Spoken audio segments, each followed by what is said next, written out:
Hello दोस्तों, मेरा नाम है मोहम्मद आज़म। आज मैं बात करने जा रहा हूँ उस शेयर के बारे में जिस शेयर ने हाल ही में नया 52x हाई क्रिएट किया है। और वो शेयर उस सेक्टर में है जिस सेक्टर में इतना पोटेंशियल, इतना ग्रोथ है कि आने वाले दिनों में अगर कंपनी ने सही डिसीजन लिया तो वो शेयर 10 से 20 गुना होकर ही रहेगा।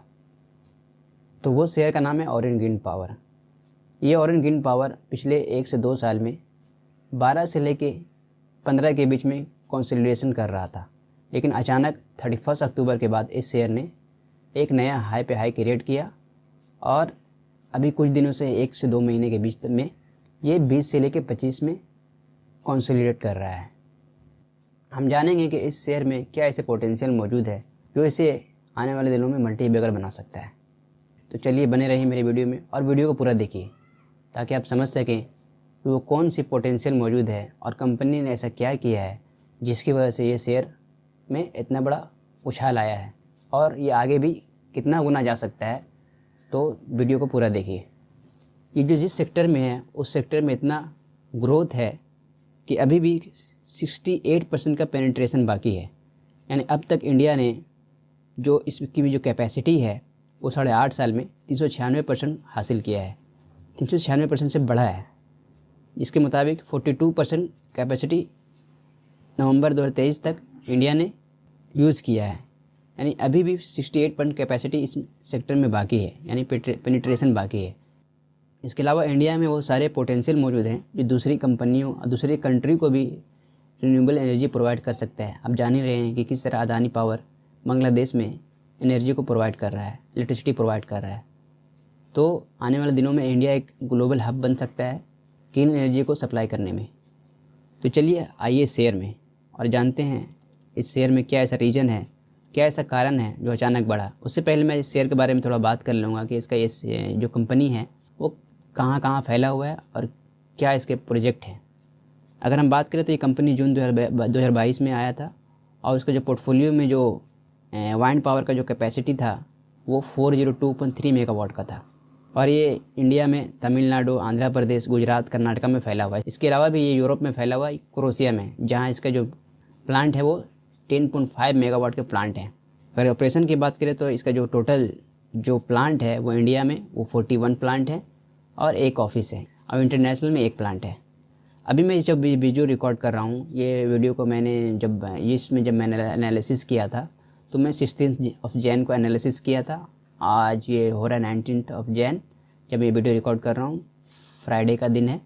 तो ये शेयर उस वक्त जो मैं ट्रेड कर रहा था वो 23.50 पर ट्रेड कर रहा था। यानी कि अभी 20 से लेके 25 तक जाता है, फिर उसी रेंज में ये कंसोलिडेशन करता है। तो हम समझने की कोशिश करते हैं कुछ इसके फाइनेंशियल स्टेटमेंट से और बैलेंस शीट से कि वो कौन से पोटेंशियल इसमें हैं और ये क्या ऐसा डिसीजन जो कंपनी ने लिया है जो आने वाले दिनों में ये शेयर को बहुत ज़्यादा बढ़ा सकता है। पहला सवाल इसका ये है कि इसका प्रॉफिट क्यों नहीं बढ़ रहा था और क्या कारण था।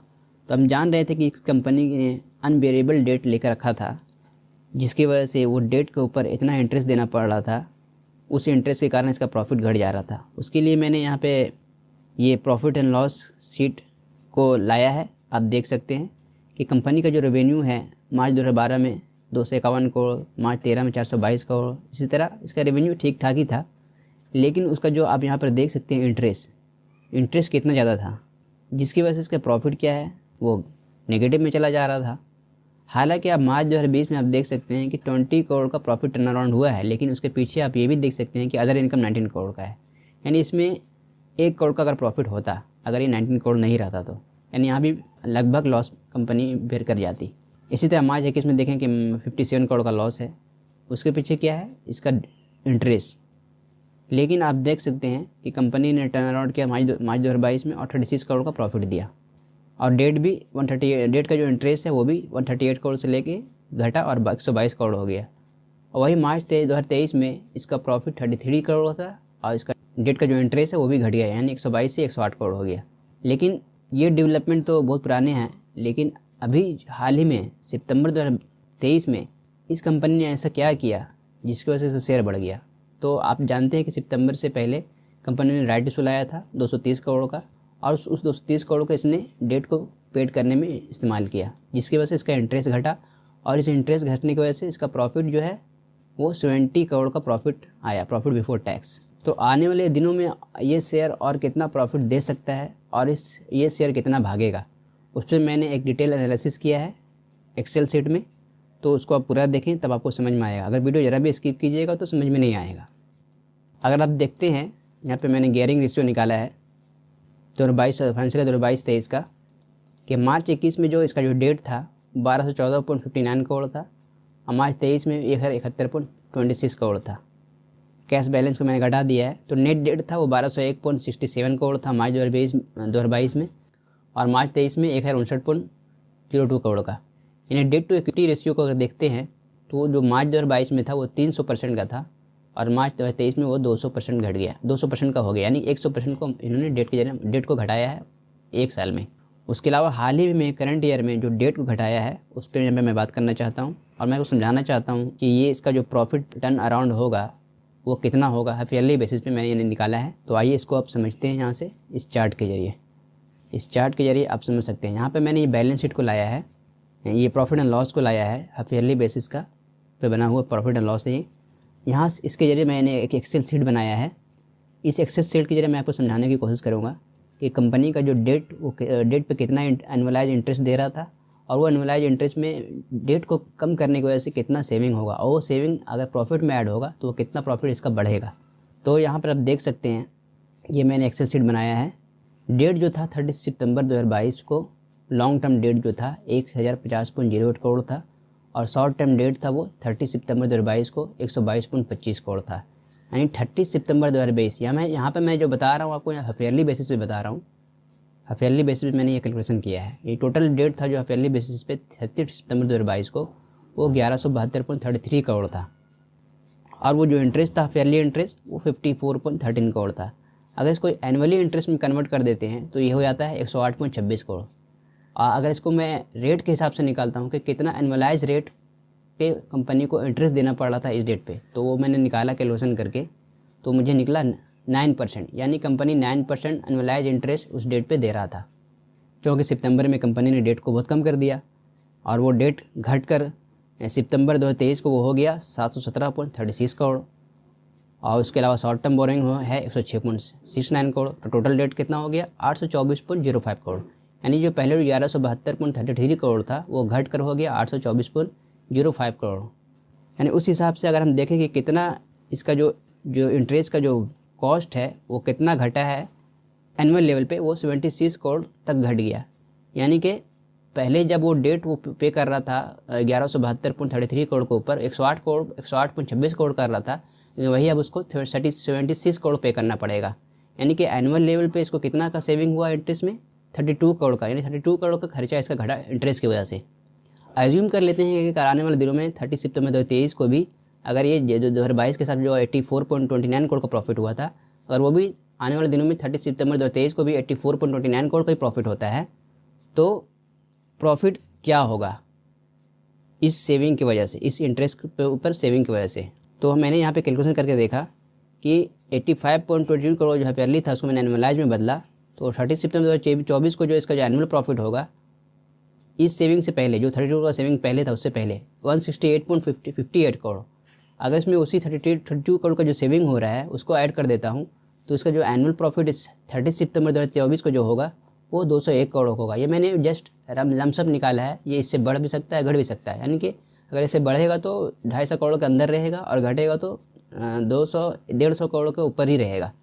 तो आप देख सकते हैं कि कंपनी के डेट कम करने की वजह से कितना बड़ा प्रॉफिट हुआ है। तो ये जब ये प्रॉफिट बढ़ेगा तो ऑटोमेटिकली शेयर का प्राइस भी बढ़ेगा। तो अभी जो 75 करोड़ का जो प्रॉफिट दिया तो 13 से वो कितना गया 25, यानी कि डबल हुआ। तो आने वाले एक साल में ये जो प्रॉफिट ये टर्न अराउंड होगा और ये 201 करोड़ से प्रॉफिट बढ़ेगा ही बढ़ेगा, क्योंकि ये कंपनी ने डेट कम किया है। हर साल डेट कम होगा तो डेट पे इंटरेस्ट कम होगा। तो सिर्फ हाफ ईयरली लेवल पे इसका जो डेट जो है वो कम होने की वजह से 201 करोड़ हो गया। तो आप समझ सकते हैं कि आने वाले और एक साल में 1.5 साल में कितना इसका प्रॉफिट बढ़ सकता है। तो आप इससे मैं अंदाज़ा लगाने की कोशिश करता हूँ तो इसका शेयर प्राइस जो अभी 25 है वो कम से कम 4 गुना हो सकता है, यानी कि 100 रुपीज़ हो सकता है आने वाले दिनों में। इसके अलावा एक कंपनी की अच्छा बात यह है कि 2020 में ये इसका एक प्रॉब्लम चल रहा था CERC से, यानी कि सेंट्रल इलेक्ट्रिसिटी रेगुलेटरी कमीशन के साथ कि वो अपने शेयर को इसमें ट्रेड नहीं कर सकता, लेकिन वो भी केस ख़त्म हो गया और उससे जो इसको आने वाला जो फ़ायदा होगा रेवेन्यू में वो 48 करोड़ का होगा। तो ये भी एक बहुत बड़ा कंपनी ने अचीवमेंट किया है। तो दोस्तों आपको इस छोटे से वीडियो में मैंने ये समझाने की कोशिश की है कि ये शेयर में कितना पोटेंशियल मौजूद है, और ये पोटेंशियल इस वजह से है क्योंकि ये सेक्टर में पोटेंशियल है, और कंपनी और गवर्नमेंट ने भी ऐसे कुछ ऐसे इंसेंटिव इसमें निकाले हैं, और इसके पूरा वर्ल्ड लेवल पे इकोनॉमिक फोरम पे ये इसका जो बात चल रही है कि कार्बन एमिशन को कम किया जाए और रिन्यूएबल सेक्टर को बढ़ावा दिया जाए और उससे इलेक्ट्रिसिटी को जनरेशन पे बढ़ावा दिया जाए। तो इसमें इंडिया सबसे आगे है और इंडिया में बहुत सारे ऐसे कंपनी हैं, लेकिन मैं इन्हें इस शेयर को ही क्यों चुना, क्योंकि इस शेयर का दाम अभी कम है और इसमें पोटेंशियल भी आ गया है। बहुत से शेयर जो ऑलरेडी बढ़ चुके हैं, छोटे मोटे रिटेल इन्वेस्टर को क्या करना पड़ता है कि ऐसे शेयर को ढूंढना पड़ता है जिसका प्राइस कम हो और उससे बड़ा लेवल पर प्रॉफिट दे, ताकि क्योंकि छोटे इन्वेस्टर रिटेल इन्वेस्टर के पास उतने बड़ा कैपिटल नहीं होता, ह्यूज इन्वेस्टमेंट नहीं होता, इसलिए वो छोटा कैपिटल के जरिए बड़ा प्रॉफिट कमाना चाहता है। हालांकि रिस्क भी होता है, लेकिन मैंने यहाँ पे बहुत अच्छा से इसको शेयर को इवेल्युएट किया है, तो आप भी समझ सकते हैं कि इस शेयर में क्या पोटेंशियल मौजूद है। तो प्लीज़ इस वीडियो को लाइक करें, शेयर करें और मेरे चैनल को सब्सक्राइब करें, ताकि मुझे मोटिवेशन मिले और मैं दूसरे आने वाले दिनों में शेयर पे मैं अच्छा से कमेंट कर सकूं और एनालाइज कर सकूं। ये मैंने जो वीडियो बनाया महज एजुकेशनल पर्पज़ के लिए है। इस वीडियो को देखकर ऐसा ना हो कि आप भड़क से खरीद लें, बल्कि अपना भी खुद शेयर को एनालाइज करें और अपने किसी जानने वाले और जो इस सेक्टर के माहिर हैं उनसे रब्ता करें और उनसे समझकर इन्वेस्ट करें। तो आशा करता हूँ आपको ये वीडियो को देखकर अच्छा कुछ समझ में आया होगा और बहुत कुछ सीखने को मिला होगा। तो प्लीज़ वीडियो को लाइक करें और वीडियो को शेयर करें और मेरे चैनल को सब्सक्राइब करें। Thank you.